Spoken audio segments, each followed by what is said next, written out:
Salut les zoupettes, aujourd'hui je vous parle d'un des plus beaux exemplaires de l'architecture fortifiée que Vauban a mis en place au XVIIe siècle en France. Donc là on est à Saint-Martin-de-Ré, sur l'île de Ré, et c'est vraiment un des plus beaux exemplaires de ce qu'il a pu faire de son architecture en pentagone étoile.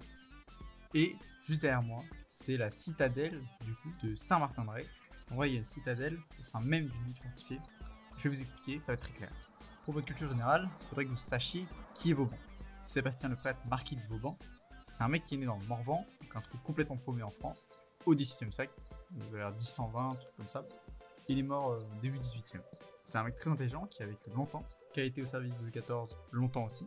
Il a été repéré par Mazarin pour ses aptitudes en tant que guerrier. C'est un mec de la noblesse, il commence à faire de la polluercétique, il se spécialise là-dedans. C'est la pratique du siège en fait, d'assiéger une ville, parce que c'était ça la grande chose au XVIIe siècle. Dorénavant, il y a toujours des batailles en campagne un peu entre deux armées, mais beaucoup de sièges, de villes, etc.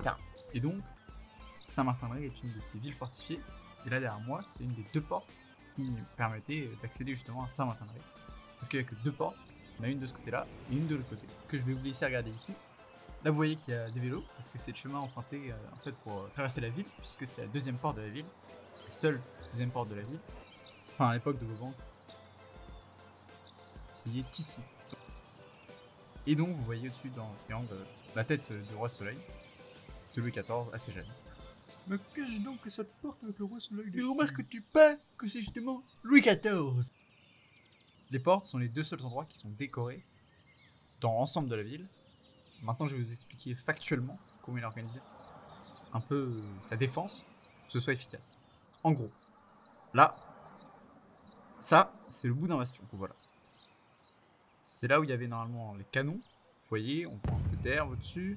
C'est là où étaient un peu tous les canons pour tirer par là sur les ennemis.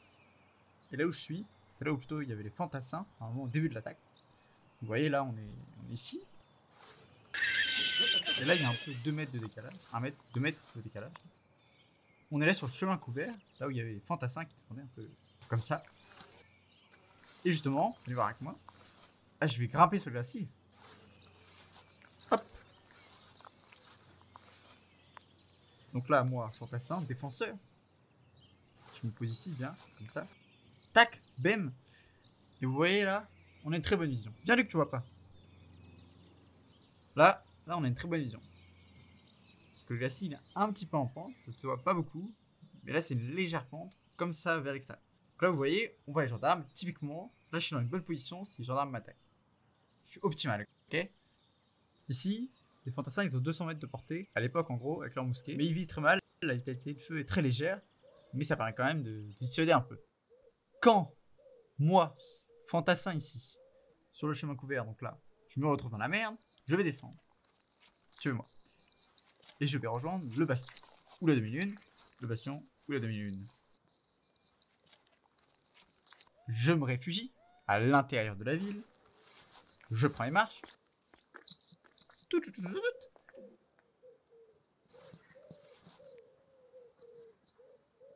donc là on est dans le fossé, c'est-à-dire que en fait c'est un peu creusé. Et voilà, typiquement s'il y a des gens qui sont au-dessus, voilà, je me fais désinguer. Donc là en tant que défenseur, je rentre, parce qu'en fait il y a des petits passages secrets pour monter dans la ville.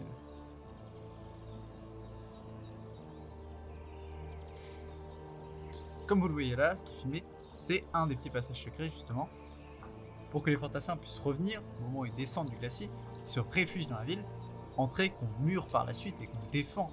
On va pas laisser les attaquants rentrer. Donc là, je suis exactement posé au bout d'un bastion.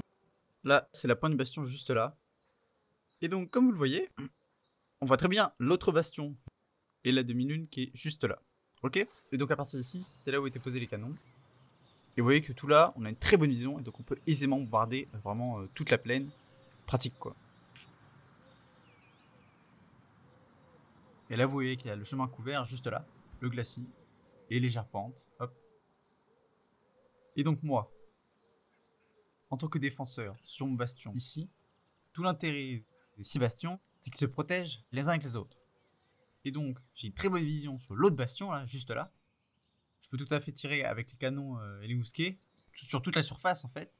Si jamais il y avait des adversaires qui étaient en dessous, qui arrivaient dans le fossé, là, remarquez que les adversaires dans le fossé, ils sont pas dans la meilleure position pour attaquer.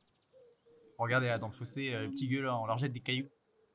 On va avancer un peu du coup pour voir un peu mieux le bastion. Justement ici, là, c'est une demi-lune, donc l'étape intermédiaire en fait entre le chemin couvert, les fantassiens et le bastion, c'est-à-dire l'intérieur de la ville, véritablement. Donc cette demi-lune permet de protéger avec des fantassins le glacis, le chemin couvert et le fossé. Et en même temps, si jamais elle se fait prendre, elle est plus facile à prendre. Vous voyez que les murs ils sont plus de 5 mètres, alors que là on est sur du 9 mètres de haut. Et bien si elle se fait prendre, c'est pas très grave, parce que d'ici on a vraiment une position idéale pour la bombarder. Et que, en face sur la demi-lune, n'ont aucune chance en fait. Enfin, ils n'ont pas eu de position avantageuse pour tirer dessus. Et donc là, je suis sur un côté du bastion, à l'extrémité droite du bastion. Vous voyez qu'en face, on a l'autre bastion. Et donc, d'ici, on couvre toute une face de ce bastion-là. Sa face gauche. Et si jamais, il faut s'imaginer qu'il y a un autre bastion de l'autre côté là-bas. Et à nous deux, donc ces deux bastions-là, on prend complètement en enfilade tous les adversaires qui sont dans le fossé, là, rampant dans les fangs. Voilà, donc les adversaires, ils sont dans la mouise. Ok? Et ici, vous pouvez voir des positions de tir, donc pour les canons, la mitraille, la bombarde, qu'ils puissent tirer sur cette zone.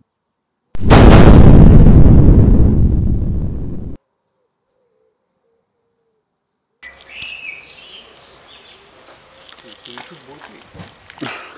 Et donc Boban, c'est un mec très intelligent. Il a tout fait.